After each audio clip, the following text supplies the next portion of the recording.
안녕하세요, 여러분. 이번 학기 여러분하고 양리학을 같이 보게 된 김수희 교수라고 합니다. 이번에 이제 우리가 선택한 책은요, 번역서를 채택을 하였고요. 의학용어집 6판을 적용해서 새로 번역한 아주 최신의 번역서로 수업을 진행하도록 하겠습니다. 자, 의학교육 출판사에서 나온 책이고요. 지금과 같이 이런 절판 이제 번역된 책을 여러분들이 구입을 하시면 좋을 것 같고, 이제 과 대표들, 반 대표들에게 전달이 된 상황입니다.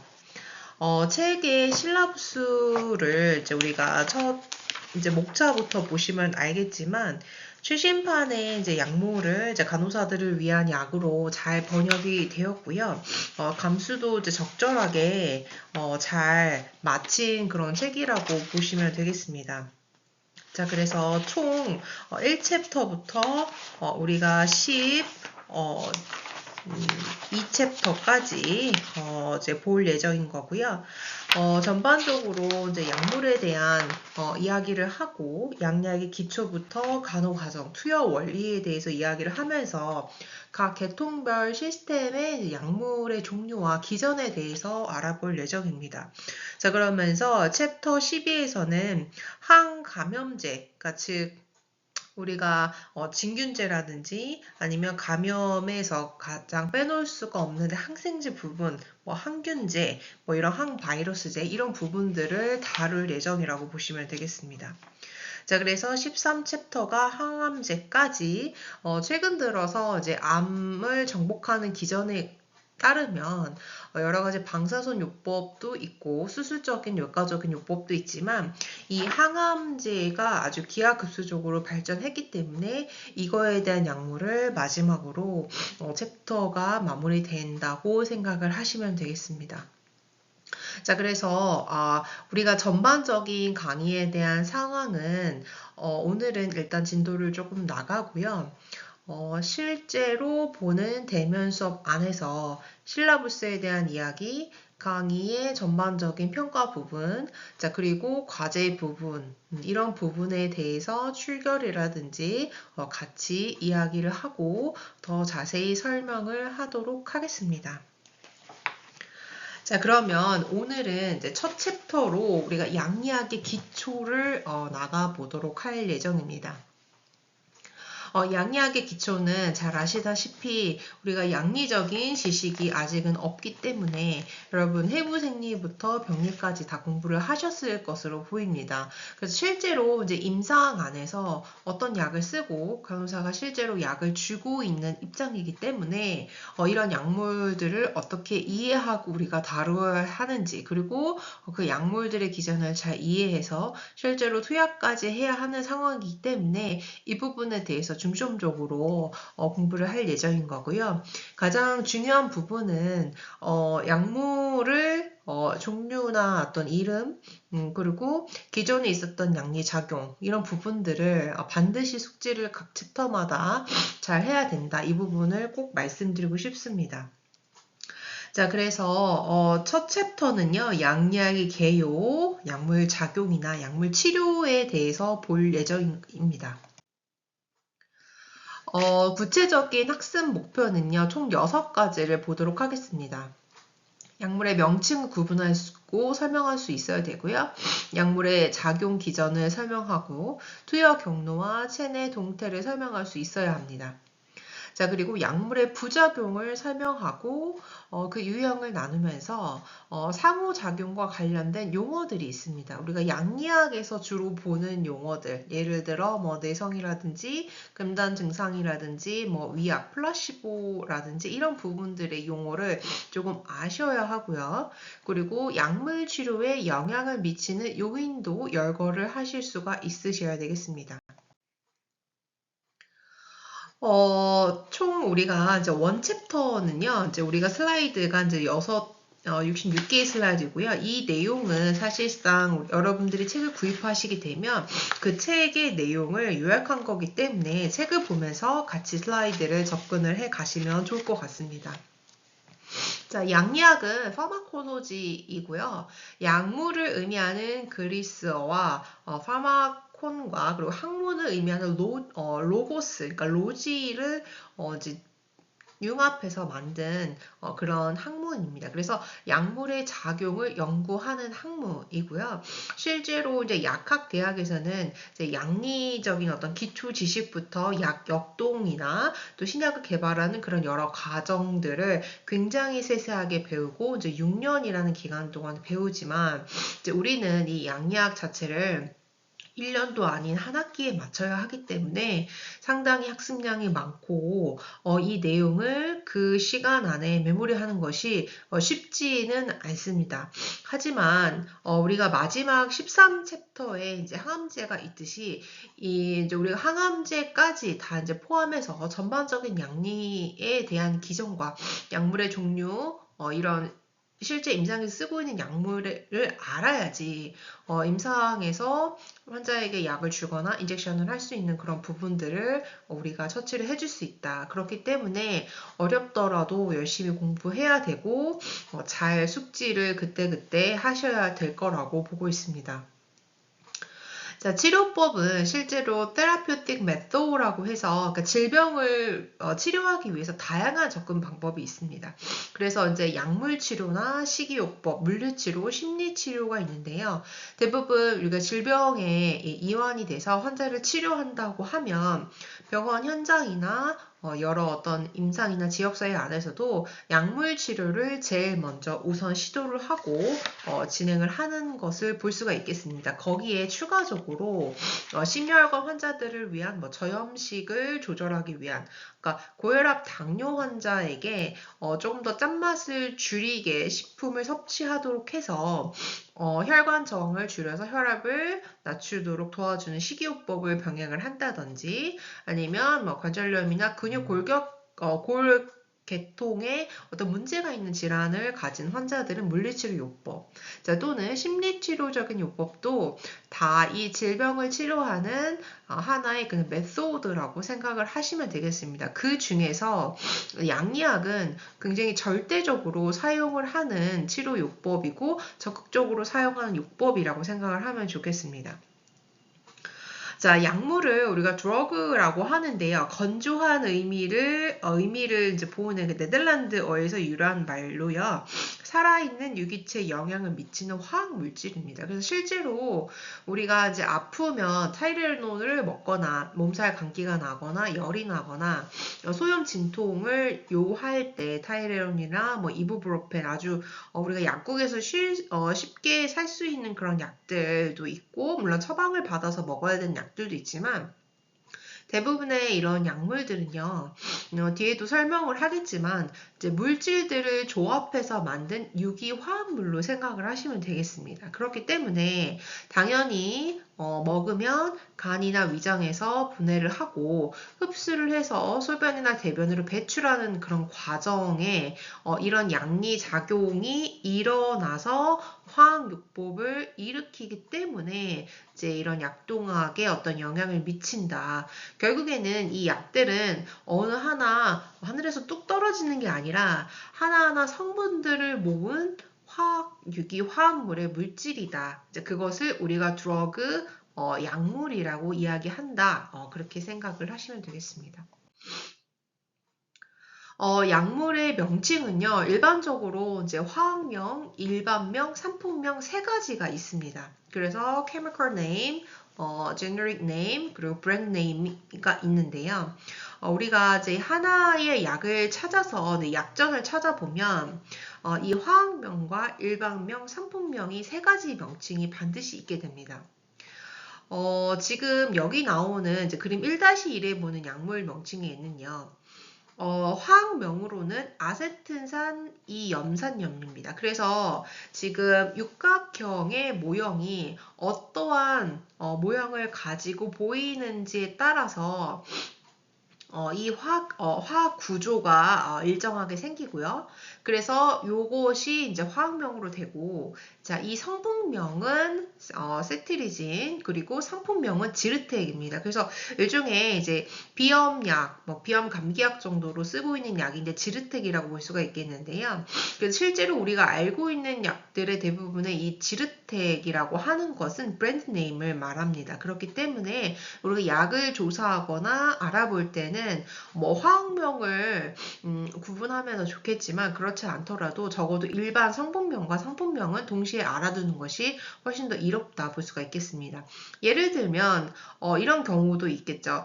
세트리진이라는 일반명을 포함한 그런 약물들을 다른 제약회사, 예를 들어 A라는 제약회사에서 지르텍이라고 이름을 지었다라고 하면 B라는 제약회사 또는 C라는 제약회사에서 각각 다르게 이름을 지을 수 있습니다. 그래서 그런 부분들이 다르게 이름이 비슷합니다. 대부분 이제 일반명이 준해서 이름을 지어서 비슷한데, 자, 그럼에도 불구하고, 이런 어떤, 브랜드 네임에 따라서 상품명은 조금씩 달라질 수 있다. 완전히 똑같지 않다. 그렇게 볼 수가 있겠습니다. 자, 그래서 여기 첫 번째로 나온 화학 기호를 중심으로 있는 것이 케미컬 네임이고요. 약물 구성 성분과 원자의 분자 구조에 따라서 명칭이 달라집니다. 그래서 물리화학적 구성 성분을 추측하고 있어서 약물의 특성을 이해할 수 있다는 장점이 있습니다. 네, 그러면 이제 두 번째로 이제 우리가 일반명, generic name, 상품명을 볼 건데요. 이제 승인된 약물에 대해서 국가 의약품집이나 약전에 수록된 이제 공식 명칭을 우리가 의미합니다. 그래서 이것은 이제 미국 식품의약청 FDA에 부여가 되는 거고요. 화학명보다는 좀 간단하고 모든 국가나 제약회사에서 사용할 수 있습니다. 그래서 성분명 처방전인 경우에 효과가 동등한 어떤 복제약품의 사용이 가능하고요. 일반명은 보통 첫 글자를 대문자로 표기하지 않습니다. 그래서 우리나라 같은 경우에는 병원에 가서 진료를 받고 처방전을 받으면 상품명으로 처방이 납니다. 그래서 그 화학적인 이름과 일반적인 어떤 성분명이 동일하고 또 같은 브랜드에서 나온 제품만을 꼭 환자에게 투여해서 주어라 하는 그런 것들 때문에 처방전이 브랜드 네임으로 나오지만 미국이나 이런 다른 미주 국가에서는 꼭 그렇지 않습니다. 그래서 환자가 원하면 같은 일반명이나 화학 구조가 되어 있는 성분명의 약을 본인이 잘 맞고 좋아하는 브랜드 네임으로 처방을 받아서 약을 먹을 수가 있습니다. 그래서 그런 것들 때문에 우리가 일반명을 구분할 필요가 있겠고요. 상품명 브랜드 네임은요, 개발한 제약회사에서 주어진 이름이라고 볼 수가 있겠습니다. 그래서 제약회사가 어떤 약품을 상품화할 때 붙이는 명칭이고요. 대부분 우리나라는 굉장히 많은 제약회사가 있고 이때 상품명의 첫 글자는 대문자를 표기를 하는데 일반명에서 비롯한 아주 비슷한 브랜드 네임을 붙이기 때문에 똑같지는 않지만 대체적으로 그 약이 가지고 있는 성분명이 뭔지는 유추할 수 있도록 그렇게 상품명을 지니고 있다 생각하시면 되겠습니다. 약물의 분류를 보면은요. 우리가 이제 인체 계통, 치료 목적, 화학 구조, 생리화학적 작용, 제용 이런 것들에 따라서 아주 다양하게 분류를 할 수 있습니다. 그래서 실제로 여기 이제 표 1-1에 나온 이제 약물 분류의 기준을 보면은요. 이걸 다 외우라는 거는 아니고요. 이렇게 분류를 하더라. 그냥 그 정도만 여러분들이 아시면 좋겠습니다. 그래서 작용계통으로 심장약, 신경계통, 내분비, 소화, 피부계통으로 약이 나눠질 수 있고 또 아까도 얘기했지만 항암제, 진통제, 소화제 이런 것들 목적에 따라서 약을 분류할 수도 있고 화학 구조, 벤조다이아제핀 계열이나 항생제, 부신피신 스테로이드 계열로 나눌 수도 있고요. 뭐 항콜린제, 콜린제, 그리고 베타차단제, 뭐 칼슘 통로 차단제 이런 것들로 생화학적인 작용으로 분류할 수 있고, 뭐 정제, 캡슐, 주사, 연고, 뭐 점안을 한다든지 이런 것들에 따라서 구분을 할 수가 있겠습니다. 자, 또는 적용 방법, 우리가 먹는 내복약이나 아니면 뭐 니들로 약물을 주입하는 주사약들 또는 바르는 외용약 이런 것들로 약을 구분할 수가 있다는 거. 그래서 이런 분류를 할 수가 있다. 그 정도만 아시면 좋겠습니다. 자, 경우에 따라 약물의 주요 재료에 따라 분류를 하기도 합니다. 그래서 우리가 생약이라고 하는 것은 동식물의 성분, 분비물을 간단하게 그냥 가공 처리만 해가지고 약으로 쓰는 거가 있는데요. 대부분 이제 아편 같은 경우는 오피오이드 계열이긴 하지만 예전에도 진통 환자의 어떤 진통 작용을 할 수 있는 약으로 굉장히 많이 썼습니다. 그래서 아편이라는 식물의 어떤 진액 성분을 나오는 성분을 추출을 해서 약간의 가공만 거쳐서 물에 타서 먹게 한다든지 그러면 진통 효과가 있어서 아픈 배가 낫는다든지 아니면 뭐 출혈이 있거나 이런 통증 작용에 역할을 하는 이런 것들 예전에 아주 옛날부터 써왔던 그런 어떤 약의 종류들이 생약이라고 볼 수가 있겠고요. 그리고 쇠내 나는 거담작용, 뭐 현초나 이런 것들은 정장작용을 하는 것들 볼 수 있겠습니다. 자, 그리고 유효 성분은 여기에서 치료에 도움이 되는 그 성분만 추출을 한 겁니다. 그래서 같이 끓이거나 아니면 졸여서 수분을 날려버리거나 어떤 그 섬유질을 버리고 남은 물질들을 추출을 해가지고 만든 그런 그 물질만 정제한 거 나름 그것을 우리가 유효 성분으로 분류를 할 수가 있는데요. 대표적인 것이 이제 몰핀 되겠습니다. 그래서 양귀비에서 채취한 아편에서 그 물질, 통증을 이제 잠작시키는 그런 물질만 추출하는 거. 자, 또는 레세루핀 또는 인슐린, 동물의 췌장에서 수출을 하죠. 대부분 우리가 당뇨 환자들 심한 경우는 인슐린, 그러니까 췌장에서 자가 인슐린 분비가 되지 않기 때문에 인슐린을 이제 집어 넣어주는 주사를 맞게 되는데요.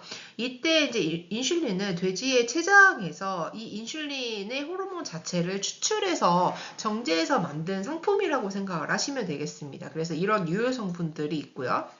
합성품은 화학적으로 합성되는 것을 합성해서 정제를 하고 불순물을 걸러내서 만들어낸 그런 유기화합물의 결과물입니다. 그래서 실제로 우리가 먹는 약, 뭐 타이레놀, 이부프로핀, 뭐 캡슐로 먹는 뭐 어떤 정제들 이런 약들은 다 하나같이 이 합성품 유기화합물이라고 생각을 하시면 되겠습니다. 그래서 아스피린이나 설파제, 뭐 클로로프로마진 이런 것들이 있고요. 자, 또는 미생물과 뭐 생물체가 가진 능력과 유전 공학을 기술을 접목시켜서 안전성이 높은 약물을 만드는 거. 그것이 뭐 인터페론이라든지 인슐린이 여기에 해당이 된다고 볼 수가 있겠습니다. 그래서 생약 정도, 성분 정도를 예전에 썼던 그런 약물을 방식이라고 하면요. 우리가 유기화학과 생화학이 굉장히 비약적으로 19세기 이후에 발전을 하면서 이 합성약을 만들면서 어떤 양리학의 발전이 굉장히 이루어졌습니다. 그래서 예전에는 생약 정도, 예를 들어 뭐 차를 끓여 마셨다든지, 뭐를 삶아 먹었다든지, 그러면서 아픈 배가 나았다든지, 뭐 두통이 나았다든지, 이런 것들로만 만족을 할 수밖에 없는 상황이었는데요. 아까도 얘기했지만 화학 물질들을 알아보고 그 물질 때문에 진통이 작용이 있고 아픈 배가 줄어들고 했다는 어떤 것들을 계속적으로 우리가 결과가 나오면서 그 물질들을 추출하고 다시 합성하고 정제해서 뭔가 결과물을 만드는 기술이 19세기 이후로 굉장히 많이 비약적으로 발전을 하게 되었습니다. 그러면서 대략적인 의약품 생산이 가능하게 됐고, 자, 그러면서 약품의 개발에 어떤 약동항에 큰 발전이 있기 때문에 오늘날 우리가 아프면 바로바로 병원에서 진단을 받고 약을 처방받아서 시중에 정되는 약을 아주 빨리빨리 구입해서 이런 증상들을 조절할 수 있는 게 가능한 이유가 바로 여기에 있다라고 보시면 될 것 같습니다. 그래서 약물도 잘 아시다시피 이제 처방약과 비처방약이 있습니다. 처방약은 이제 정부가 부여한 처방 권한을 가진 의료 전문가, 의사, 치과의사, 한의사가 처방한 약을 말하고요. 비처방약은 일반 의약품, 그래서 OTC라고도 이야기합니다. 그래서 우리가 뭐 쉽게 편의점에서 뭐 건강 코너에서 처방전 없이 구매할 수 있는 분류된 약들이 다 여기에 속하는 약이라고 생각을 하시면 될 것 같습니다. 이제 약물의 개발은 아까도 이제 생약, 뭐 어떤 유기화합물의 약에 대해서 잠깐 설명을 했지만요. 임상 연구를 통해서 약물이 개발이 되고 있습니다. 그래서 아주 예전에는 아파도 치료할 약이 없는 경우가 상당히 많았는데요.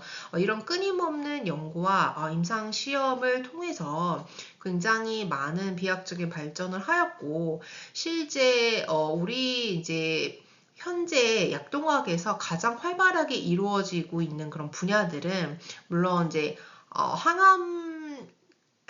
항암약들이 굉장히 비약적으로 발전을 하고 있고, 그 외에 뭐 치매약이라든지 뭐 불치병에 대한 약물들이 끊임없이 연구를 이루어지고 있지만 그 개발되는 속도는 사실상 뭐 항암제 부분에서 굉장히 비약적으로 발전을 하고 있고 지금도 끊임없이 연구가 이루어지고 있다 볼 수 있습니다.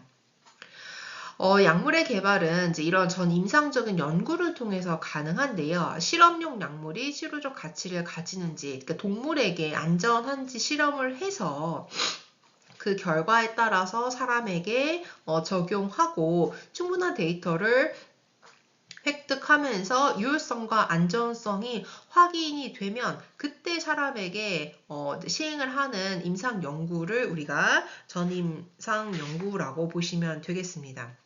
그래서 보통 한 1에서 3년 정도, 그러니까 즉 18개월 정도가 소요가 되고요. 데이터 수집만 해도. 그래서 하나의 신약이 개발하는데 굉장히 많은 데이터가 필요하고 시간과 노력이 필요하다는 것은 우리가 충분히 알 수가 있겠죠. 그래서 이런 부분들 있습니다. 임상 연구는 이제 클리니컬 트라이얼이라고 해서 약물 등의 유효성과 안정성을 증명하기 위해서 사람을 대상으로 진행하는 실험입니다. 그래서 동물을 대상으로 실험이 끝나면 이제 사람을 대상으로 어쨌든 참여자를 모집해서 신약을 개발할 때 참여자에게 투여를 해보는데요. 이때 이제 평균 5년이니까 거의 2에서 10년 정도 소요가 됩니다. 그래서 이제 불치병인 경우 어떻게 보면 희귀 난치성 질환인 경우에는 기존에 있었던 그러니까 시판되어 있는 약이 없기 때문에 어차피 내가 어떤 생명을 유지하기가 어렵기 때문에 마지막이라고 생각하고 임상시험에 참가하는 그런 경우 환자들도 있습니다. 그래서 1상 연구, 2상 연구, 3상 연구를 우리가 구분을 해서 보는데요. 자, 일상 연구는 대상자 20에서 100명이 참가해서 4에서 6주 동안 치료를 받습니다. 그래서 지속적으로 피 검사를 한다든지 아니면 건강 체크를 팔로우하면서 이 약물에 대해서 반응을 하는지 그래서 상태가 좋아졌는지를 체크업을 하고요. 이상 연구를 해당 약물로 치료하는 환자를 대상으로 진행을 하는데 자, 이때 100에서 300명 참가하고 약물에 대한 성공률과 안전성을 결정하고요. 자, 3상 연구는 인원이 더 많아지게 됩니다. 그래서 통계적 중요성을 보장하기 위해서 대규모 집단을 모집을 하는데 이때 1000에서 5000명의 대상자가 참가해서 자, 우리가 약물을 무조건 고농도로 높였다고 해서 꼭 그 질환을 완벽하게 퇴치할 수 있다라고 보기는 사실 어렵습니다. 그래서 그 이유에 대해서 뒤에서 이야기를 하겠지만 그 약물에 대한 반응을 최대한으로 높이면서 그 질병을 컨트롤할 수 있는 최대 유효 용량이 있습니다. 그래서 이런 투여량이라든지 용량을 무한대로 높인다라고 하면 오히려 효과는 그렇게 많지 않으면서 독성, 약에 대한 독성으로 오히려 환자가 더 위험해질 수 있다는 거죠. 그런 안정성에 대한 추가 정보를 확보하기 위해서 이런 삼상 연구를 진행한다. 그렇게 볼 수 있습니다. 자, 그러면서 세 번째는 신약 허가를 신청을 하면 이제 그쪽에서 검토를 하는데요. 이때 실험적 약물의 어떤 안정성과 효과를 보여주는 충분한 데이터가 수집이 되어야 됩니다. 그러면서 이런 FDA 제출을 하는데 신약 허가 신청을 FDA 제출을 해서 그 FDA에서 모든 데이터와 수집된 자료, 환자 정보나 그런 약물의 어떤 화합물에 대해서 모든 자료를 다 검토를 합니다. 자, 그래서 평균 검토 기간이 24개월이에요. 그래서 거의 이제 2년 정도 되기 때문에, 그래서 실제로, 우리가 신약을 만나고 이 신약에 먹기까지, 입으로 시판돼서 먹기까지 굉장히 많은 시간이 소요가 되고, 노력과 공이 들어간다. 그렇게 생각을 하면 되겠습니다. 자, 그래서, 이때, 시판 후 이제 감시 체계도 있고요. 그래서 이때 FDA 승인이 일어나면, 그 다음에 우리가 좀 보면 제약회사가 이제 드디어 FDA 승인이 일어났기 때문에 약물을 출시하기로 결정을 합니다. 그래서 신약의 부작용에 대한 지속적인 검토와 이런 결과물을 주기적으로 점검을 하는데 이것이 사상 연구가 되겠습니다. 그래서 이제 FDA 승인이 났다고 그래서 바로 이제 끝나는 게 아니라 임상적으로 문제가 없는지, 지속적으로 지금까지 밝혀진 부작용 외에 더 큰 부작용이 있는지 이런 것들을 계속적으로 모니터링한다 볼 수 있습니다. 그래서 이 과정에서 다른 환자 집단을 식별하기도 하고 복용이나 권장사항을 수정하기도 하고요. 잠재된 약물의 어떤 상호작용, 이런 탐색, 어떤 새로운 어떤 양리작용, 부작용 이런 것들을 탐색이 이루어진다 볼 수 있습니다. 그래서 이런 어떤 FDA는 매년 환자, 의료인, 제약회사로부터 신약의 안정성과 효과에 대한 피드백을 계속적으로 받아서 업데이트를 한다 생각을 하시면 되겠습니다. 자, 그래서 여기 나오는 바와 같이 FDA가 이제 안정성을 이제 검토하고요. 적어도 이제 신약 허가 신청 검토를 하는 과정에서 평균 24개월이니까 2년 이상이 걸린다 생각을 하시면 되겠습니다. 그래서 3상 연구까지 끝나고 치료 사용을 해서 자 최대한 시판을 우리가 하는데 신약의 경우에 시판 후 감시를 하는 그런 과정이 4상이라고 보면 되겠습니다. 그래서 이런 부분들이 굉장히 신약 개발하는 과정에서 많이 소요가 되고 우리는 아무렇게나 생각하지 않고 이제 약을 새로운 약이 나왔고 지금 약을 먹고 있는 게 크게 다르지 않다라고 생각을 하지만 이런 모든 과정들이 나오면서 지나서 약이 시판된 것이다 그렇게 생각을 하시면 되겠습니다. 약물의 작용 기전을 조금 보시면은요. 약물은 인체 내 특정 수용체와 화학적으로 결합을 합니다. 그렇기 때문에 항상 이 양리작용, pharmacological action을 나타내는데요. 그래서 얼마나 이런 수용체와 리셉터와 잘 결합을 하는지 그 물질이 이런 것들을 계속 실험하고 확인하고 정제하는 과정이 약동학이라고 생각을 하시면 되겠습니다. 자, 그래서 수용체가 유사한 모양을 가지고 약물이 수용체와 화학적으로 친화력을 가질 때만 형성을 해요. 마치 우리가 문을 열고 들어갈 때 요즘은 다 번호키가 있지만요. 열쇠를 집어넣어서 열쇠와 자물쇠의 관계로 비유를 많이 하고 있습니다. 그래서 약물과 수용체의 관계가 뭔가 이 자물쇠와 열쇠처럼 딱 맞아 떨어지는 그런 과정이 최대한 양리작용이 좋은 그런 경우라고 볼 수가 있겠고요. 그래서 양리작용을 나타내는 약물은 크게 작용제, 아고니스트와 대항하는 그거의 반대의 말이죠. 그래서 기량제, 안타고니스트로 우리가 분류해서 볼 수 있습니다. 여기 이제 박스에 있는 작용제는요. 특정 수용체와 결합해서 고유의 생리 반응을 이끌어내는 약물입니다. 그래서 뭐 사실 그렇잖아요. 그렇기 때문에 작용제, 그러니까 특정 리셉터와 결합을 하는 어떤 화학적인 구조 때문에 진통제를 먹었을 때 아픈 머리가 괜찮아지고 배가 아플 때도 괜찮아지는, 증상이 좋아지는 이런 어떤 생리적인 반응을 이끌어내는 약물을 우리가 작용제라고 하는데요. 예를 들어서 뭐 맞지 않는 이런 특정 수용체와 결합을 하지 않는 이타의 물질을 먹는다고 해서 생리 반응이 이끌어 나오는 것은 실제로 아닌 거죠. 자, 대항제는 특정 수용체와 결합하지만 생리 반응을 일으키지 않는 약물입니다. 그래서 먹어도 특별히 양리작용을 하지 않기 때문에 도움을 받을 수 없는 이런 것들, 또는 부분작용제는 상호작용을 하지만 추가적인 양리작용을 억제하는 거. 그래서 약을 먹을 때는 실제로 이제 작용제와 뭐 아고니스트, 뭐 안타고니스트를 구분을 하는 거는 나중에 이제 이런 경우가 있죠. 여러 약들을 콤바인해서 먹을 때, 또는 약들이 기존 자체에도 유효화합물이긴 하지만 이런 것들이 병용돼서 효과를 더 시너지가 높게 하는 경우가 있는가 하면 오히려 기존에 가지고 있는 약물의 효과도 상쇄시키는 그런 경우가 있기 때문에 어떤 약과 어떤 약은 아고니스트로 작용을 하지만 어떤 약물과 어떤 약물은 안타고니스트로 작용을 한다. 그런 이야기를 할 때 우리가 주로 쓰는 용어이기 때문에 이해를 그냥 하시면 되겠습니다. 자, 그래서 약물과 수용체의 관계는 마치 자물쇠와 열쇠의 관계라고 했습니다. 자, 여기에서 우리가 눈으로 딱 봐도요, 어떤 입자가 가장 약효과를 잘 내는 그림이 될까요? 자, 여기 보시면 이 키같이 열쇠처럼 보이는 요것은 약물입니다. 수용체는 우리 몸 안의 세포, 우리 어떤 환자 상태라고 볼 수가 있겠죠. 그래서 약물과 리셉터의 관계는 마치 작용을 했다라고 보면은요, 아고니스트는 열쇠의 자물쇠가 딱 맞아 떨어지는 것처럼 완벽하게 결합하는 그런 경우를 우리가 아고니스트라고 이야기합니다.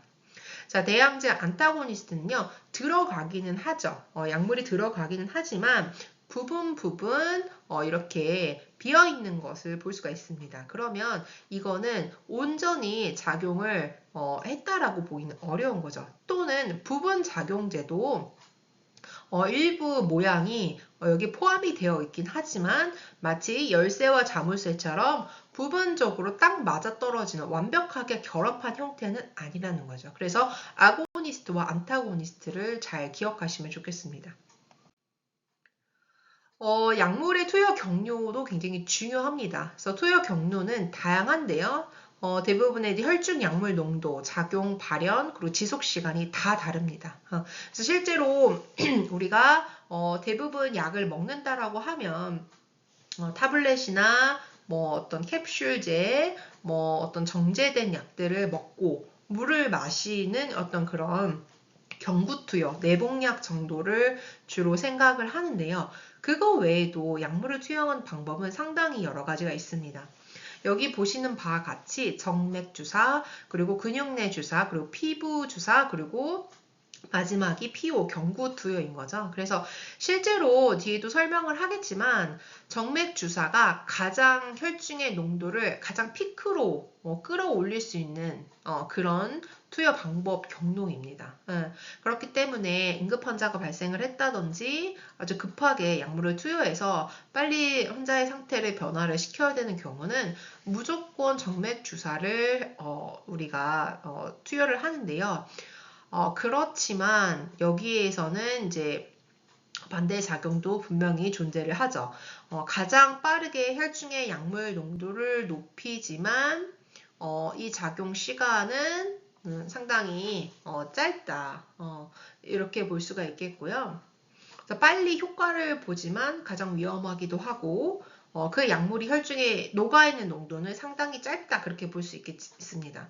반대로 정맥주사 반대로 있는 것은 경구투여가 되겠죠. 그렇지만 이 경구투여는 작용 약물의 혈중 농도의 어떤 시간이 상당히 길게 작용을 합니다. 경과 기간이. 그리고 혈중 농도도 되게 낮아요. 그렇지만 한 번 약을 먹으면 오래 간다는 이야기입니다. 그러면서 부작용도 생각보다 적고 이런 특징이 있다. 그래서 확인을 할 수가 있겠습니다.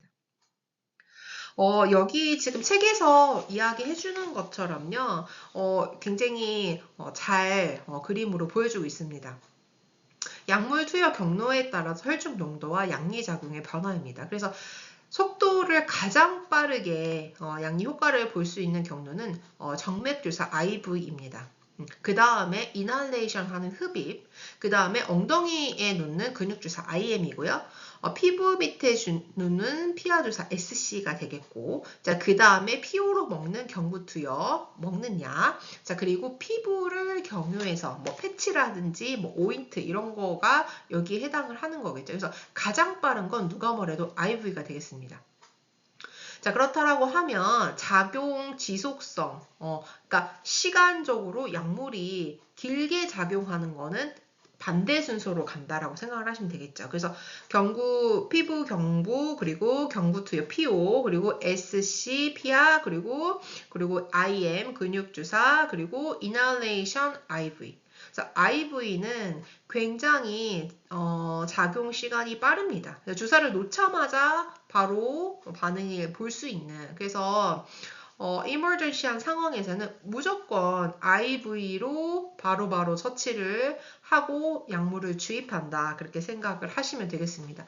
물론 인할레이션을 할 수도 있습니다. 환자가 의식이 있다라고 하면. 근데 대부분 ER에 오는 환자들, ER 카트에서 약물을 써야 되는 그런 경우는 그러니까 의식이 없거나 코마 상태로 오거나 뭐 드로지 하는 경우가 많기 때문에 그런 경우에 ER에서는 거의 IV로 약을 주입하고 조절한다. 그렇게 생각할 수 있습니다. 그래서 이제 각각의 약물의 투여 경로에 대해서 우리가 조금 알아볼 예정입니다. 경구는요, PO라고도 합니다. oral administration PO, 내복이라고 하는데 이것을 이제 경구라고 합니다. 그래서 항문, 비강, 위, 경로를 통해서 위장으로 약물이 직접 투여되는 그런 과정입니다. 그래서 자연스럽게 가장 간편하게 우리가 약을 투여하는 방법이고요. 복용한 약물은 역시나 이제 소화 작용에 의해서 소장 점막에 흡수되고 일부는 구강위, 대장에 흡수됩니다. 자, 그러면서 간문맥 포탈 웨인을 통해서 간으로 들어가서 심장에 거쳐 전신으로 퍼집니다. 그래서 작용 시간이 굉장히 길게 나타나고요. 자, 항문 투여도 이제 언활 투여라고 보는데 우리가 약을 복용할 수 없는 환자, 뭐 삼키지를 못하거나 이런 경우에 언활로 투입하는 그런 방법이 있고요.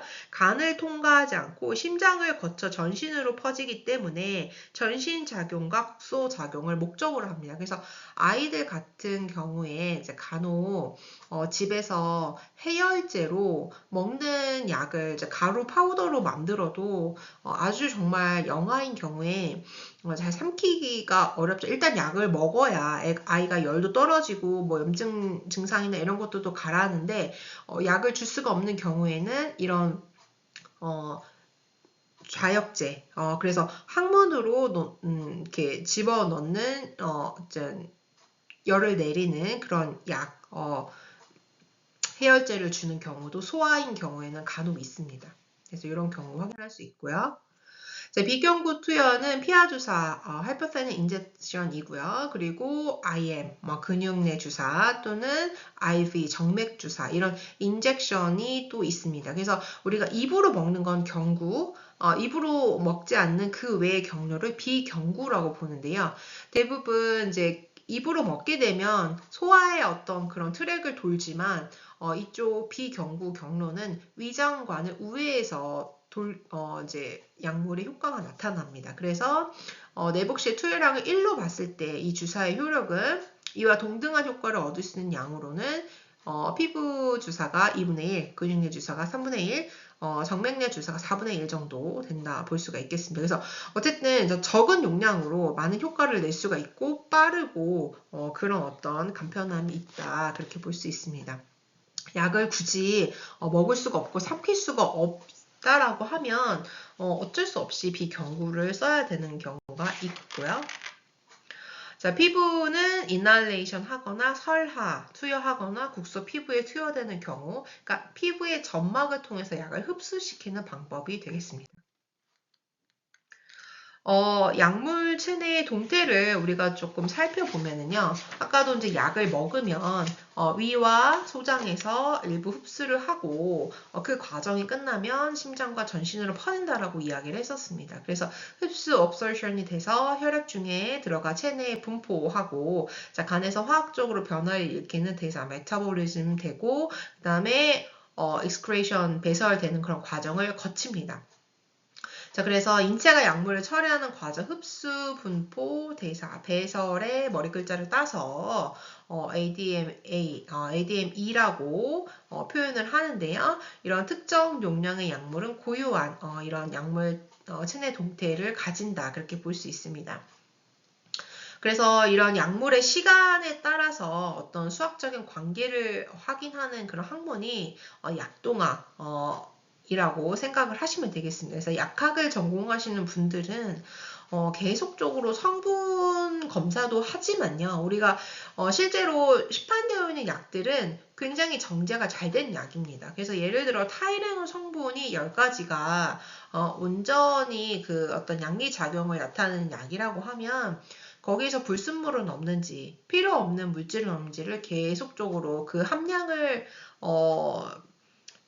체크해보고 실험하는 이런 것들을 포함해서 이 시간에 따라서 이 약이 제대로 들어맞는지 효과를 보이는지 이런 것들을 계속적으로 연구하는 학문이 약동학이라고 볼 수 있겠습니다. 그래서 양리학 전공하시는 분들이 주로 하시는 연구라고 생각을 하면 될 것 같아요. 네, 그래서 지금 그림에서 보는 바와 같이 경구로 복용한 이런 캡슐들이 어떻게 작용을 하는지 이것을 지금 보여주고 있습니다. 그래서 소화액에 용해된 캡슐 일부 분해돼서 손실될 수도 있고요. 이런 장내 어떤 용액에 일부 흡수가 되고 분해돼서 장 내용물과 결합해서 배설되는 거. 장에서 흡수돼서 간으로 이동하는 그런 약물들, 그러면서 순환계에 도달을 하면 전신으로 분포하는 그런 서큘레이션을 가지고 있다 볼 수 있습니다. 자, 업설션 흡수가 이제 처음 우리가 약물 작용으로 보는데요. 약물이 체내에 진입한 시점부터 체내 순환액인 혈액과 림프로 이동해서 전신으로 분포하는 그런 과정입니다. 그래서 이때 속도는 투여 경로, 약물이 투여되는 주기 혈류 속도, 약물의 용해도에 따라서 달라진다. 그렇게 볼 수가 있겠고요. 첫 번째 통과 효과, 그리고 생체 이용률 정도 우리가 보고 가도록 하겠습니다.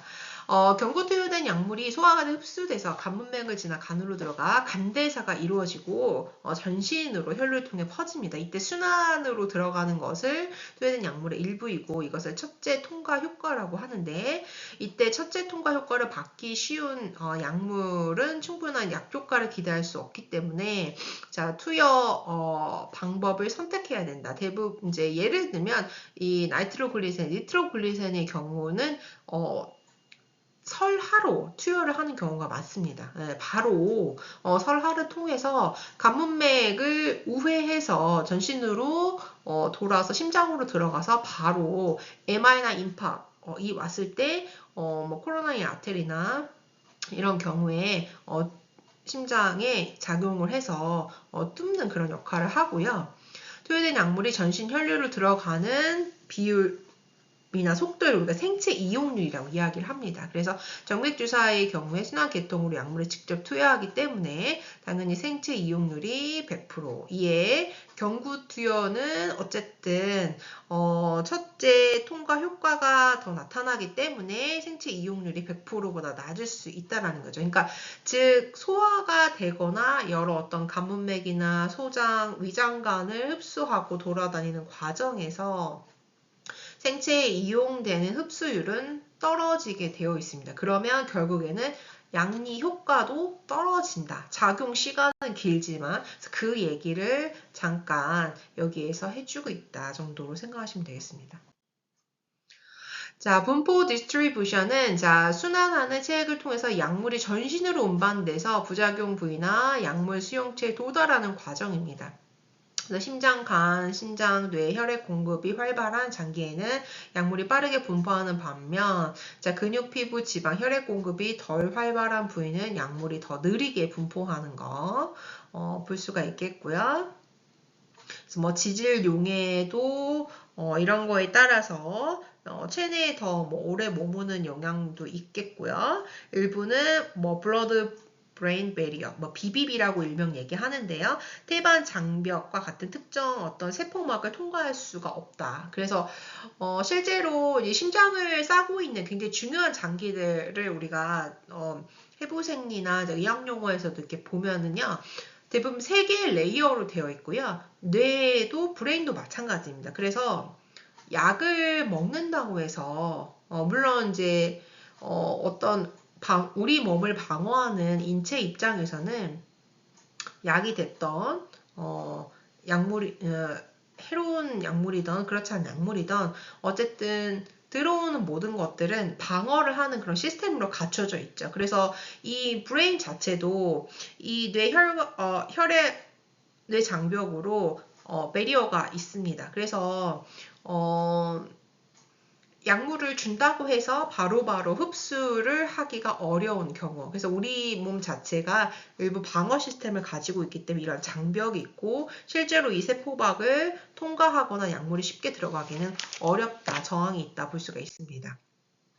자, 그러면서 이때 메타볼리즘은 쉽게 체내에서 제거될 수 있는 형태로 바뀌는 화학적 변화 과정입니다. 그래서 변화가 일어나고 활성이 변하고 수용성이 높아지고 배설되지만 일부 조직 장기에서도 굉장히 대사가 이루어지고 있겠고요.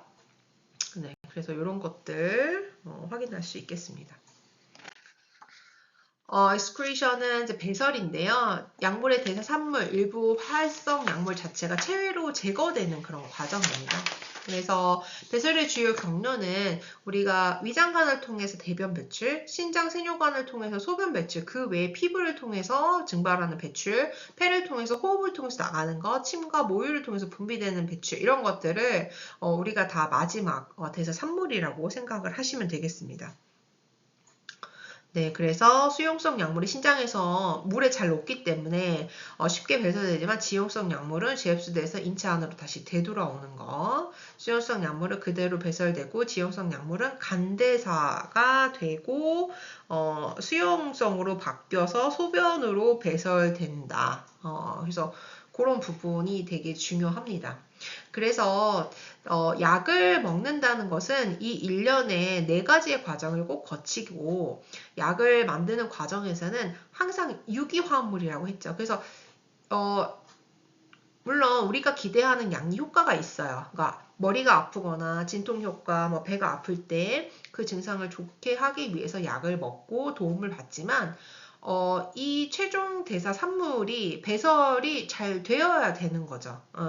그래서 실제로 수용성이면 몰라도 지용성인 경우 양 효과는 정말 좋은데 배출이 되지 않아서 배설이 안 된다. 그러면 계속적으로 몸 안에 이 유기화합물로 만들어진 물질이기 때문에 약 자체가 계속 몸 안에 쌓이는 거죠. 그래서 이런 것들도 약동학 연구에서 굉장히 활발하게 이루어지고 있다. 그래서 그 정도 생각을 하시면 될 것 같습니다.